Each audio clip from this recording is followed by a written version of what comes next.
Janet, explain this to me right away. What's wrong with this mess in the kitchen? What's with the kitchen? I don't understand what you're talking about. Just tell me what happened. I can't believe it. Now you're officially a member of the family. So you don't have to do anything, right? How could you be such a lazy creature to ignore the stupid mess in the sink? I told you to do it yesterday, but you haven't completed it by now. Having you in this house is such a burden. Oh my gosh. How dare you talk to me with that voice? Stop it. Don't you know you're being rude? I'm your sister-in-law. So what? It makes absolutely no sense. Haha, it's funny for you to think that way. To me, you're nothing but a useless moron. You're so lazy that you can't even wash the dishes. I'm busy with my work right now. I can't come home before 6 p.m. this afternoon. So could you just lend me a hand and deal with that? I know you can, right? Holy crap. You're the most despicable woman I've met in my whole life. How could you ask me that question? You think that your stupid work can be a perfect excuse for your laziness? Oh no. I'll never do anything for you. Just do it yourself before I tell this to Mom. She's punishing you hard for this. Ugh, I can't understand why you could be here. You're not worth it. Why am I here? I married your brother, Barry. I didn't have a problem with living with your father and taking care of him. My grandfather was in the military too. I know how veterans sometimes have a rough time back in civilian life. Barry told me how tough it was when your mother passed away. And I don't mind helping out around the house. I didn't even mind the fact that you were still living at home. The house is big enough for everyone to have a little space of their own. But I'm not here to do everything, so you don't have to lift a finger. You just don't get it, do you? Shall I spell it out for you? As long as you're under our roof, you are expected to do as you're told. We have allowed you to live here out of the goodness of our hearts. You seem to have forgotten that you are freeloading on the backs of our kindness. It would do you well to try and remember that we've been very good to you. So don't forget to keep up your end of the bargain. What are you on about? Do you think this is some kind of twisted fairy tale? My brother feeds you and clothes you, right? Most people would be grateful and try to do their best for the family that had taken them in. You, on the other hand, seem to have a cheeky answer for everything and a complaint to go along with it. Know your place, Janet. I didn't get married to become this family's housemaid. I married Barry knowing that his mother had passed away and that his father needed special care because of his wounds. I most certainly didn't expect to be treated like Cinderella by some wicked stepsister. I don't care what you expected. This is my house, and you will abide by my rules while you're here. I should make you pay for my medical bills. All the stress you've caused me since you've moved in here is taking a horrible toll on my well-being. What? You do realize that if I even did consider giving you money, you'd be extorting your brother and not me, right? You've made me lose great wads of hair, and I had to buy a special Himalayan growth serum. I've also had to increase my time at the spa each week. Mario at Prestige Massage says the knots in my backs and shoulders are a direct reaction to the stress of having you in my house. He recommends daily massages and saunas. My back especially needs a lot of work, he says. And it's not cheap, you know. The oil he uses, a source from a tiny plantation in the Amazon that only 2 people know about. The ingredients are taken by horse to a witch doctor, who then takes them the 300 miles up the Amazon in a canoe to an airfield from which they are flown directly to California. Mario knows one of the farmers, so he gets most of their supply. It's incredibly expensive. And then there's the aromatherapy and the personal trainer too. All these things add up, Janet. I'm on the waiting list for a famous homeopathist too. She's highly recommended by Mario. Haha, they saw you coming. If you think I'm paying for any of that new age rubbish, you're going to be disappointed. It's no laughing matter. I need about $10,000, and as soon as possible. If you pay up and give the housework your all, I'll let you continue living here for free. I wonder what Barry's reaction will be to all of this. He might lose his cool and throw you out. How would that be? I can assure you that my brother will take my side. We've always been thick as thieves, Barry and I. When I showed him all the invoices for therapy, it was his idea to ask you for the money. He even suggested asking for 20 grand. He said that, did he? My husband told you to try and swindle his wife out of 20 grand. Somehow your story lacks a little validity. Of course, we both know that you don't have that sort of money. Barry said he'll introduce you to a friend of his who can organize a loan. No fuss, no background checks, nothing. Just make sure you pay it back, or let's just say you don't want to fall behind on payments. That's your husband saying that sounds like your marriage is heading for stormy waters. You're unbelievable. Have you noticed Barry has been really on edge recently? The smallest things seem to send him into a rage. Using chainsaw to scare away those Jehovah's Witnesses the other day? Overkill. Well, it turns out the inheritance he was counting on doesn't exist. Dad's veteran pensions only covered living expenses. And the rest he either poured down his throat or we don't know. But there isn't anything left for Barry to inherit, except the house. But the construction company he started is doing well. What about that? It must be worth quite a bit.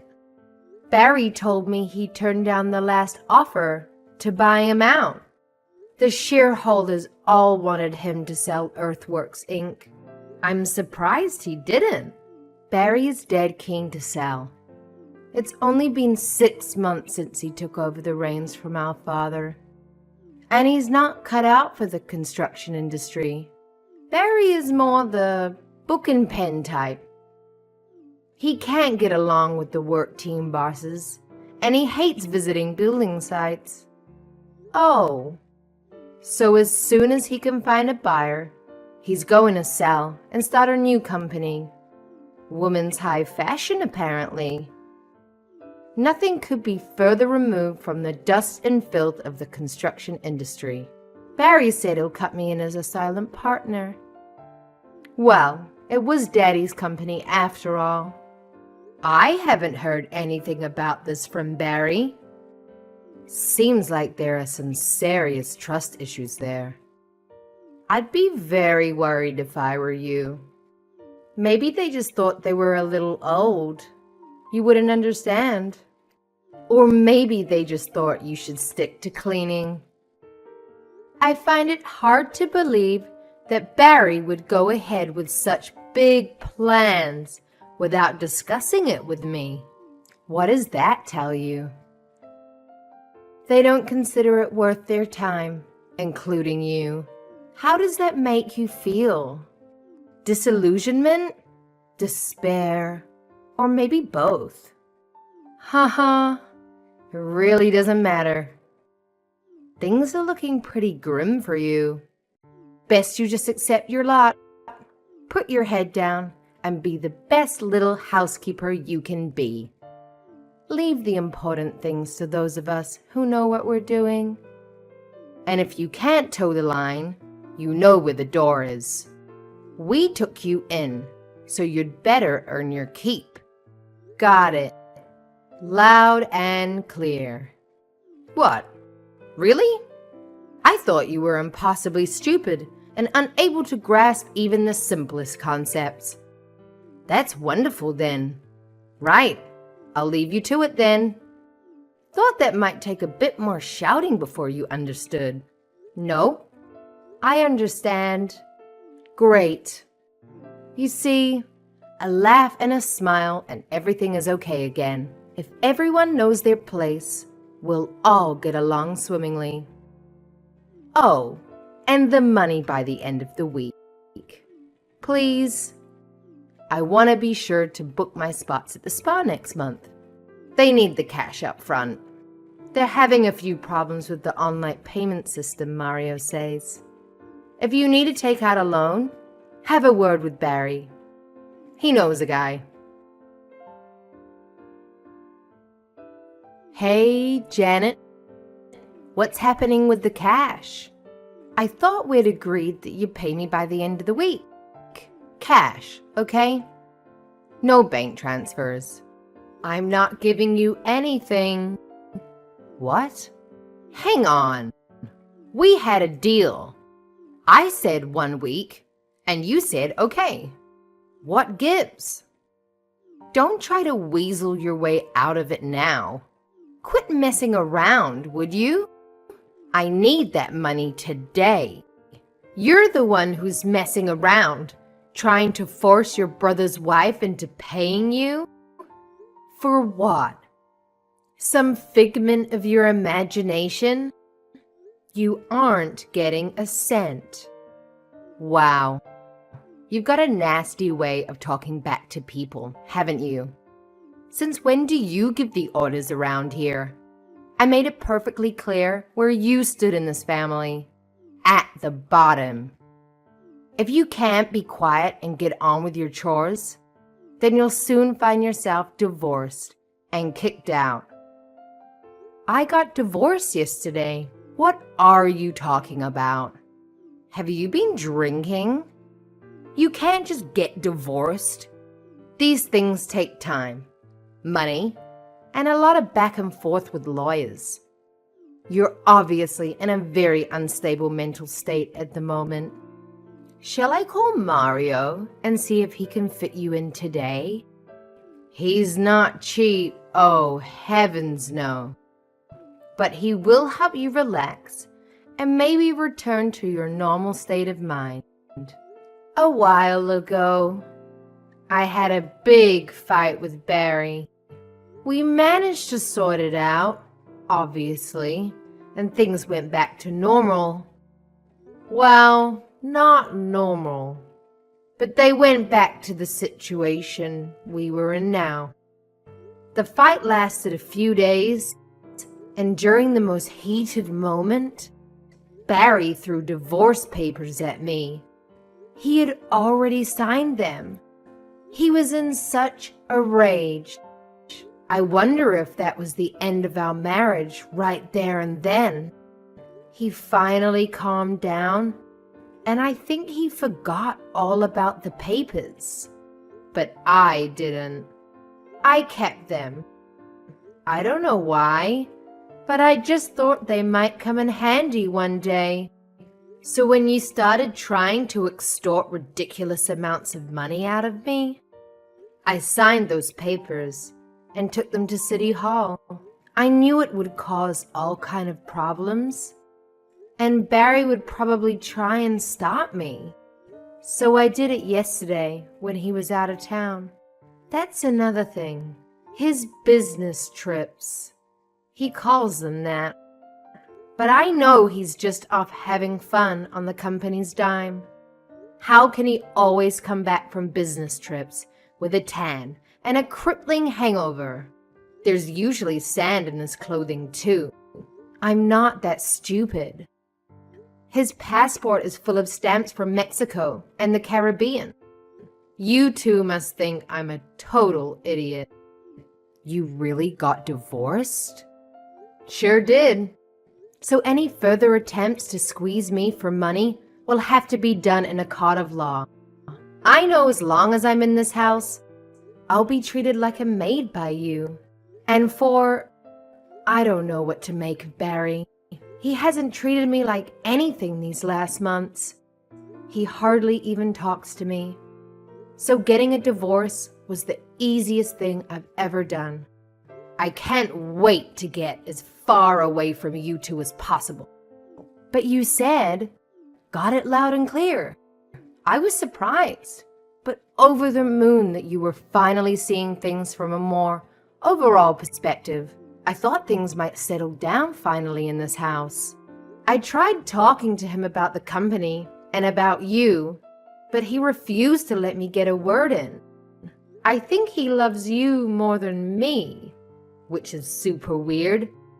I asked him outright why he married me. And do you know what he said? He said he married me so there would be someone to look after his sick father and clean the house. The second I heard that, I saw everything so clearly. No more wondering if he was just too busy at the moment, wondering if he loved me or not. I understood. So I decided right there and then to divorce him. So get out! Get out now! Don't waste another second. I'm serious. If I see your smug little face again, I don't know what I might do.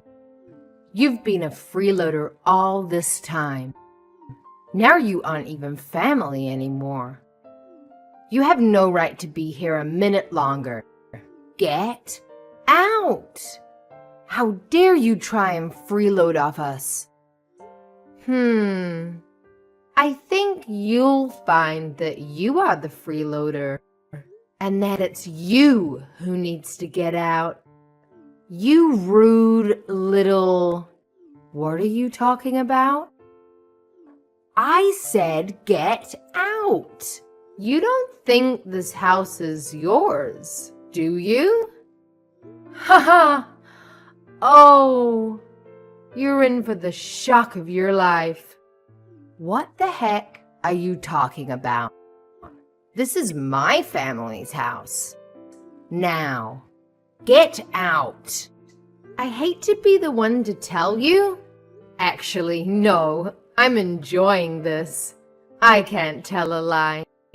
This house is mine. It's in my name. You better tell me what the hell you're talking about. My father bought this house. We've lived here for years. Explain yourself and make it quick. I've got a good mind to go over there and thrash you within an inch of your life. Exactly what I said. There's no hidden meaning. I own this house. The deed is in my name. I bought it, so it's actually mine. No. What the hell? My father bought this house decades ago while you were still in diapers. This is our house. You'd better shut your filthy mouth and get the hell out of here. I'm calling the police. You're a freeloader. Get the hell out. Go ahead. Call him. Your father asked me to buy the place, so I did. Go on. Call the cops. That'll save me having to explain anything. You'll have to explain, though. And when you're done screaming, you might calm down enough to accept the truth. Please call them. I need them to evict an intruder. Wait a minute. What are you saying? This is all too confusing. You aren't as smart as you think you are you? Okay, I'll lay it all out for you. Just before your father died last year, he told me that his company was going under. They were just a few months away from filing for bankruptcy. Yes, but Daddy had a sudden angel investor who gave a no-strings-attached loan to buy the latest equipment and get things back up and running again. Yep, and who do you think that investor was? I can't believe we're having such a stupid conversation. You sound insane. You're going to need more than just a massage and some aromatherapy. This is going to take a straitjacket and leeches. Right? Yes. Anyway, your father asked me to buy the house so he could buy all that new equipment. This is the most ludicrous story I have ever heard. Why would he ask you? And I'm supposed to believe you're somehow filthy rich? How is that possible? If you must know, I took out what my parents left me and put most of it into a little company I thought would do well. It did so well, in fact, that I never had to work again. It gave me the financial independence to invest in more and more companies I thought had potential. The dividends alone are enough to live on, but I seem to have a knack for spotting potential 10-baggers. And I thought you were a simpleton. So you're some kind of a genius investor. More luck than genius. And I never invest in a company without doing a thorough dig into their background. But yeah, that's where the money comes from.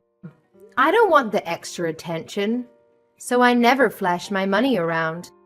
Then when I saw your father's company circling the drain, I offered to help. So you bought the house? Why? He wouldn't just take my help. Maybe because it was his company that had built from nothing. Maybe it was his pride. Something about being a man. I don't know. But he flat out refused to hang out. So to make him accept it, I offered to buy the house.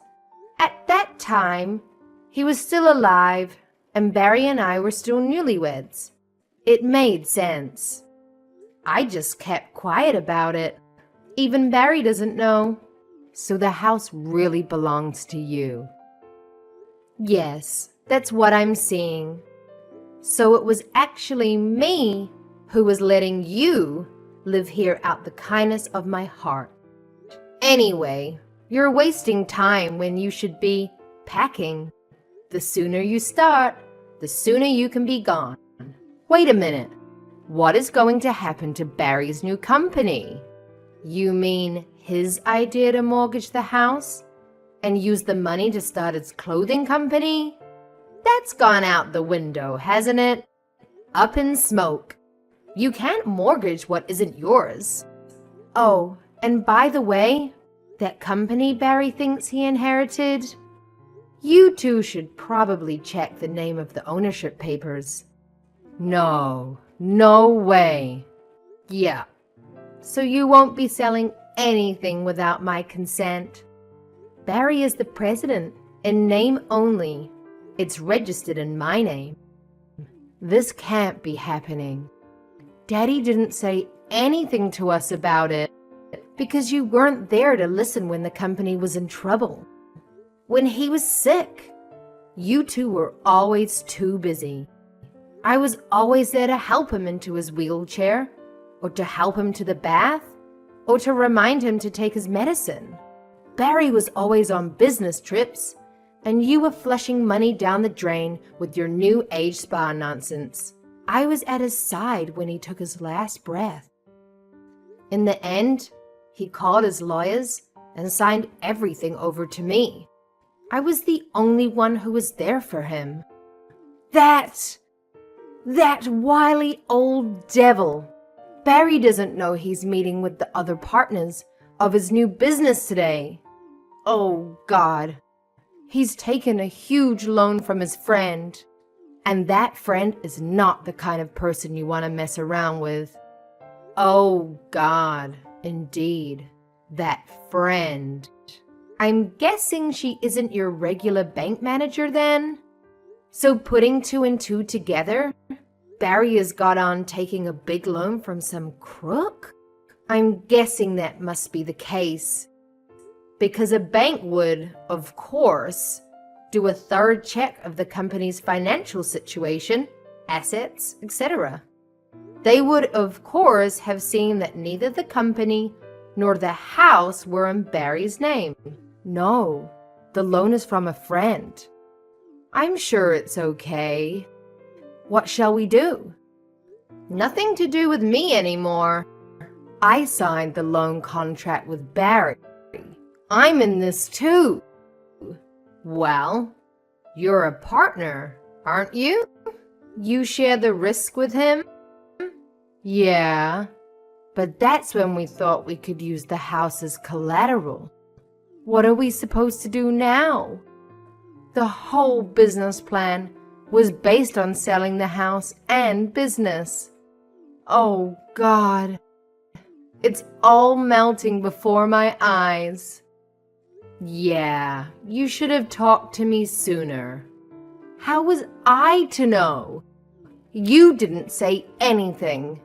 Daddy didn't either. Now we have no company or house. Just a big debt. Look, the first thing you should do is pay back that loan as quickly as possible. I mean, seriously.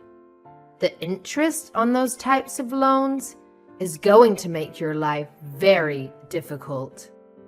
It's like a never-ending cycle of financial torture. And let me tell you, if you miss even a single payment, oh boy, brace yourself for that interest rate to shoot up. That's just how those people operate, you know? Ugh, Janet, can you please spare me the lecture? The money is already gone. We went ahead and spent it all on setting up the new business shop. You know, interior design, stocking up on inventory, and hired some fresh-faced staff members. Well, well, well, look at what we have here. You really have gone and screwed things up, haven't you? I mean, if I was a religious person, I'd say some good old karma coming back to bite you in the rear. Your grand plans? Yeah, they're pretty much toast now. Looks like you're gonna be swimming in a sea of debt with no life raft in sight. Janet, I've made a horrible mistake. I can't even begin to express how deeply and truly sorry I am. I didn't know it was gonna turn out like this. I was just awful to you, and I regret every bit of it. Can you find it in your heart to forgive me? Or maybe forget it? Barry, he only thinks about himself. But please, Janet, I'm begging you, forgive me. Fine, fine, I'm not even angry. What, really? You forgive me? Just like that? Yeah, I forgive you. I mean, life's too short to hold grudges, right? But here's the deal, dearie. Just get out of my house. You and Barry, you belong together. You're like two peas in a pod. Worthless scum. And trust me, I don't want to have to see either of you for any longer than absolutely necessary. So how much longer are you planning on trespassing on my land? Once they realized they couldn't keep living in the city, the story takes place. They packed up and disappeared overnight. They had no hope of ever paying back the loan shark. So they fled rather than face the possible violent consequences of loan forfeit. Some say they went to live in a tiny fishing village in Maine. Others say New Brunswick or even up into Canada. Wherever they end up, they will be living under an alias to avoid suspicion. From time to time, I get a letter begging for forgiveness and, of course, to help pay the loan shark. The letters are always posted from a different place, always along the US-Canada border. Maybe they're always on the move. It's a vast and wonderful country full of hundreds of little towns to disappear into.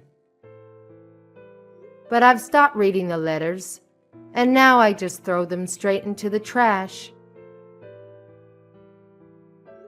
I did get a visit from Barry's loan shark friend once. He and his thugs tried to get me to pay the loan back. A little digging showed they weren't connected to any real mob or cartel. The ringleader was just a punk Barry went to high school with. He didn't have any real power in the city. I mentioned it to a few of the boys in my construction company, and, well, let's just say one day that creep had an office, and the next he was a pile of ashes. Of course, I'll never let them hear about this. As far as I'm concerned, they can spend the rest of their lives on the run. As for the company I bought from Barry's father, I was worried I wouldn't be cut out for the harsh reality of running a construction enterprise. It turns out I'm actually pretty good. I'm actually thriving. That's two things I'm good at. Oh, and facing down wicked sister-in-laws.